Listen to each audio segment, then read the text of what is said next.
Before we start today's video, I want to share with you this month's pick from Dossier. This is the brand I've been sharing with you for almost 2 years now, and they are an awesome brand that takes well-known and popular fragrances and recreates them for a more realistic price. And they do it so well, a lot of their fragrances are practically identical. It's really awesome. And for the next couple of months, I'm going to be a little selfish here and focus on things that I like to pick up for myself, starting with the musky green tea, which is based on the famous Silver Mountain water by Creed. And I think it smells pretty much identical to the original, honestly, and I happen to love the original, so this works out quite nicely. I want to let you know too, in case you're interested, they have an all-new discovery set over at the Dossier shop. This allows you to get a look at multiple fragrances that are best sellers and top picks without having to commit to a full bottle. Here's actually a look at everything inside the kit too. It's actually got 2 of my personal favorites in there, so you might want to check this out. A link to their shop is in the description. Head over there and check it out. Now though, on to today's episode.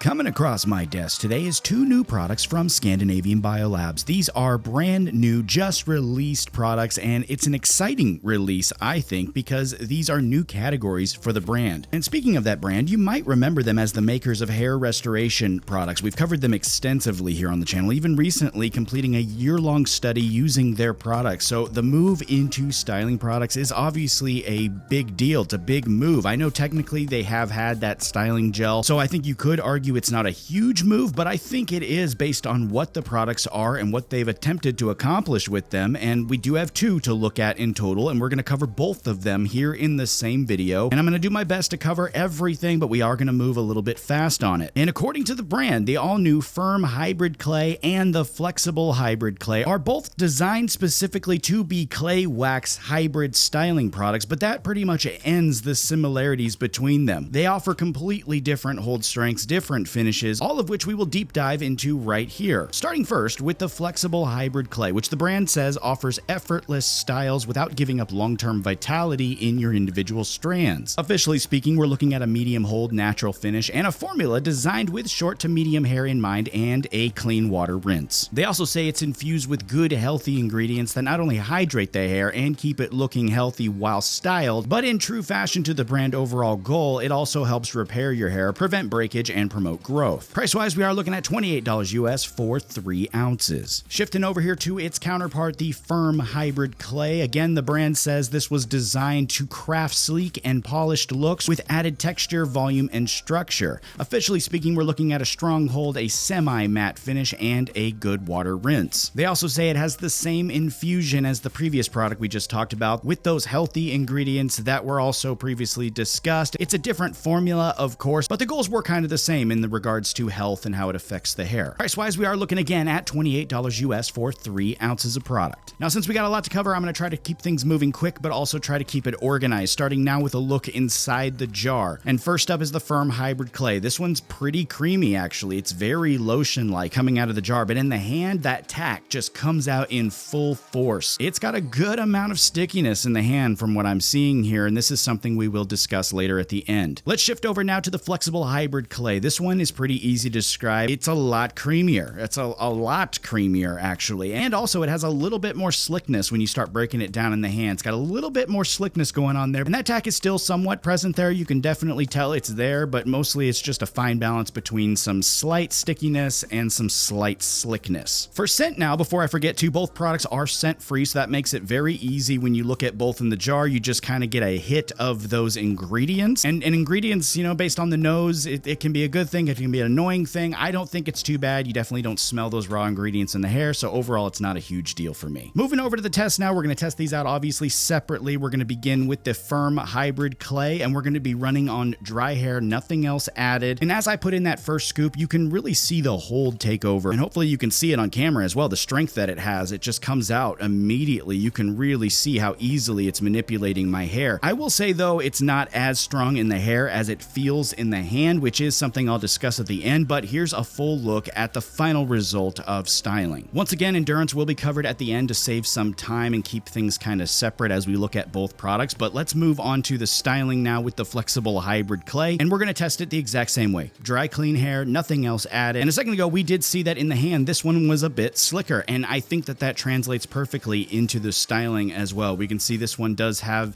they say, a natural finish, but initially there is a little bit of gleam there coming from that slickness in the hand, which was a bit of a surprise, but I will just have to keep my eye on it. We'll see how long that sticks around, if at all. But as far as styling goes, it is a bit similar to the first one. There's some tack there. The comb is not affected by it though, but there's definitely some stickiness going on there. But at the same time, it's also dialed back. It's just not quite as strong of a product as the first one. So I think it did struggle to fully come together style-wise here in the end. Now let's go ahead and move into the verdict section. This is going to be a much larger and expanded verdict section. I'm going to cover all of the areas that I haven't yet covered, as well as my opinion here. Starting first with that firm hybrid clay, and to try to make it even easier, I'm going to list once again everything they said this was made for and designed for, and then I'm going to compare it to my own list based on what I see after testing this. Starting with that hold strength, they say it's a strong hold. I would call it a higher end medium hold. That's based on what I saw in my hair after a couple of scoops. Next, they have it listed as a semi-matte finish. I think that's actually pretty accurate. I'd maybe call it a natural finish, but I didn't see any shine coming through at all, but it's also not that dry, deep matte finish either. Lastly, they say it's designed for a good water rinse. I would say that that's accurate. It came out with just water, no issues at all. I definitely agree with that point. For endurance now, here's a look at our final style and then a look at the end of the day. I think for the most part, everything did stay in place. You can maybe argue that there's some deflation going on there, especially in the front, but overall, I really don't think that's a big deal. And I think what I'm seeing here actually lends itself heavily to my overall opinion of this product, which is that it's actually pretty good. I think it's obviously a bit comparable to things that we see right now,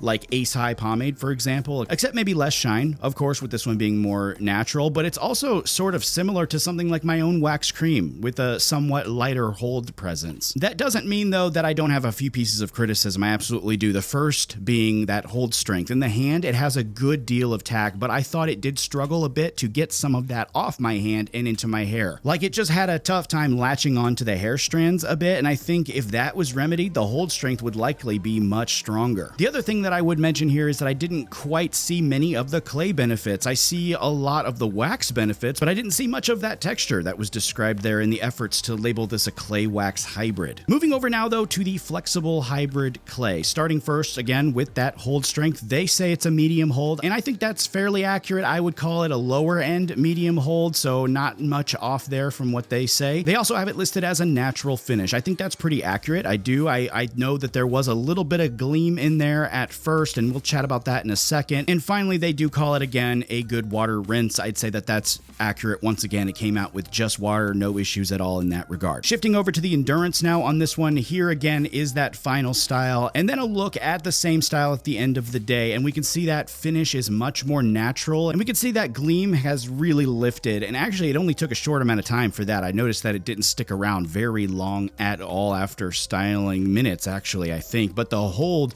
did lift a little as well at the end of the day, and that just goes to my ultimate verdict on this product, which this one was a lighter overall performing product between the two. This one here performed less than the first one for me. I think it was similar in some ways to its counterpart, being it's got that little bit of stickiness, a little bit of tack, but it was definitely lighter in the hair, so it just didn't perform quite as well. I also, again, didn't really see any of those clay benefits in this one either, but I also noticed that the point of this product was to have that hold tamed down quite a bit. So in the end, I do think this could be better for folks with finer hair or even longer hair that don't really want that amount of hold. Bringing it all together here, in the end, I do have to give Scandinavian Biolabs some credit here. How many times have we as consumers seen a company like this move into the category of styling aids and then make something that's either so bland or generic, so mediocre really, that it's hardly even worth looking at? In this case, I think it's very clear to me that some real work and expertise went into designing these. Yes, I think there was some pitfalls with the missing clay features and things like that, but I do think we have to consider who these might be for. And ultimately, I think those people are folks that want not only good styles, but they want something something that's going to contribute to their hair health and their goals in that regard, and take issue with the ingredients that are found in their current styling products. The final verdict, though, as always, is up to you, and if you'd like to check these out for yourself, a link will be in the description down below. That's it for today's review. I know this went a little long and had a lot of info. Thanks so much for sticking around and checking these out with me. Remember to hit that subscribe button, the like button, all that awesome stuff, and as always, take it easy. I'll see you next time.